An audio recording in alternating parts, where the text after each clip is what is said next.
Tony was a free agent, so he definitely was an underdog. When I saw him play in 2006, he finally got his chance. I'm thinking, man, he just came out of nowhere. When you're a free agent, you figured this guy's just going to be in the taxi squad. We'll never see him again. But sure enough, he got his chance, and he made the most of it. Tampa Bay and Dallas, this matchup for you on Thanksgiving. My memories of the game in 2006 are not good.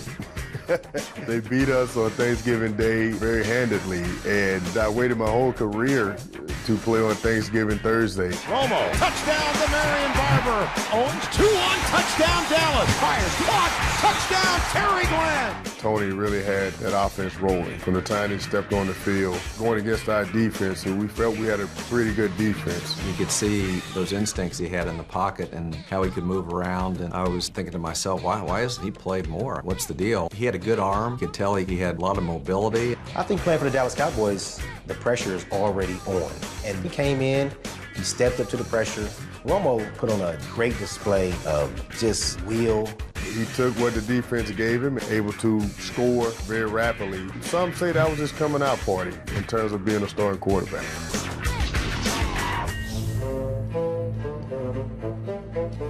Full house, flashbulbs popping, cheese heads everywhere. We're underway. I remember when I first met Romo, I had just came from the Green Bay Packers, and Romo had told me that his idol was Brett Favre.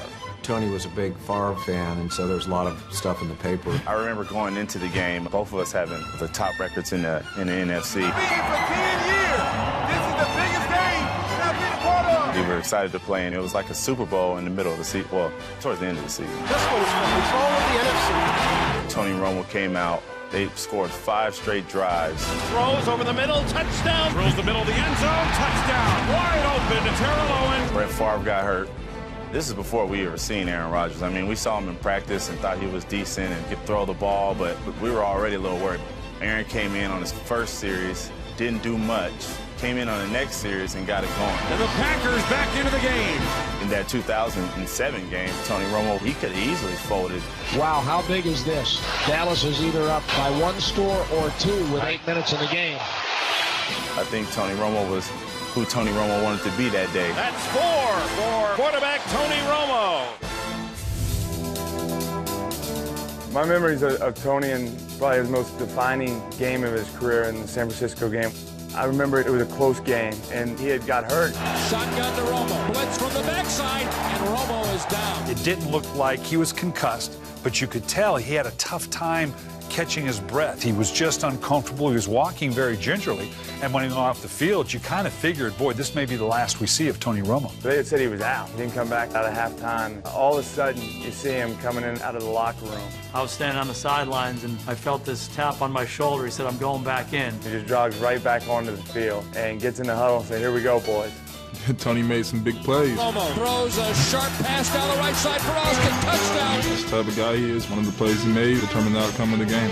Romo's going to play fake and stand back. He's got Holly all alone. Holly to the 20, to the 15, 10. It must be a reality show. The nature of the injury, not only the broken rib, he also had a punctured lung. To come back under those circumstances, particularly in hindsight, knowing how much he must have been hurting and how difficult it was to perform, he went in and performed brilliantly. His toughness speaks for itself. He's a really mentally tough guy, and he led one of the more miraculous comebacks I've ever been a part of.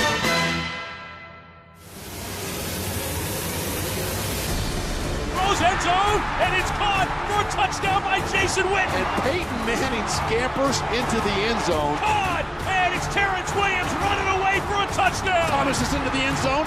Another touchdown, Denver. That is one for the ages. The shootout down in Texas. It was one of the best games I've ever seen. I really like Peyton Manning, and Tony was playing as well as Peyton in that game. To see the two of them go at it, it showed Tony Romo is a franchise quarterback, and to me, he's in the top 5 quarterbacks in the league. We're at 2:09 and counting. 2nd and 16. Cowboys looks left, throws left. Pass is going to be intercepted, And it's intercepted. Intercepted at the 24-yard line. Tony puts 48 points on the board, and Denver puts 51. The only mistake he made was there towards the end.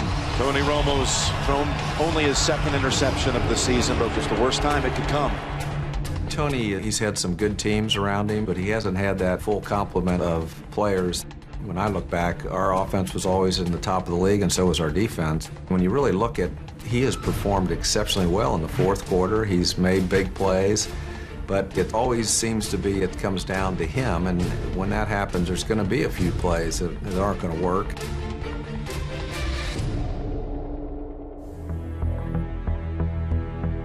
Tony, I think expectations have been really, really high. As a quarterback, you learn from your mistakes. A lot of guys get to learn from their mistakes without the whole world watching.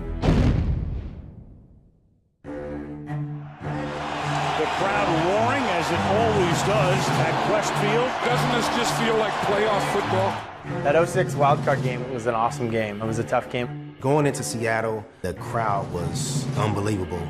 I would say the hype was pretty substantial leading up. Tony Romo replaced Drew Bledsoe, so he was still unidentified as a quarterback, but we knew he was dangerous. We knew he had the skill set and elusive characteristic about himself to extend plays. It was a tough game to play, especially for being a wide receiver and a holder, because that ball, during that time of the year, especially in Seattle, it's very, very slick. It was just over a minute 20 left in the game, where they're getting ready to line up for the field goal. So it's 19 yards on the right hash for the lead. I'm on the sideline doing the math in my head. Okay, this is what the score is going to be. They're probably going to squib kick it. We'll have to go about 30 yards to get into field goal range for Josh Brown. Romo holds. Oh, it is fumbled. LP snapped that ball, and Romo, he kind of caught it, but it kind of slipped out of his hands, and he picked it up, and I saw him running. I'm like, I start jumping, like, hey, he about to score. We're going to win by a lot more than 2 points. He mishandles the snap and really would have scored had Jordan Babineau not come around from the other side. They were inches away from getting a first down and able to lay out and grab Tony Romo before he was able to reach the ball across the, never mind the goal line, the first down. And he's going to get tackled by Jordan Babineau. Amazing. To choke, I would equate that with the feeling of not wanting to lose instead of the will to want to win. Under pressure situations where you have to be your best and you fail, you've choked.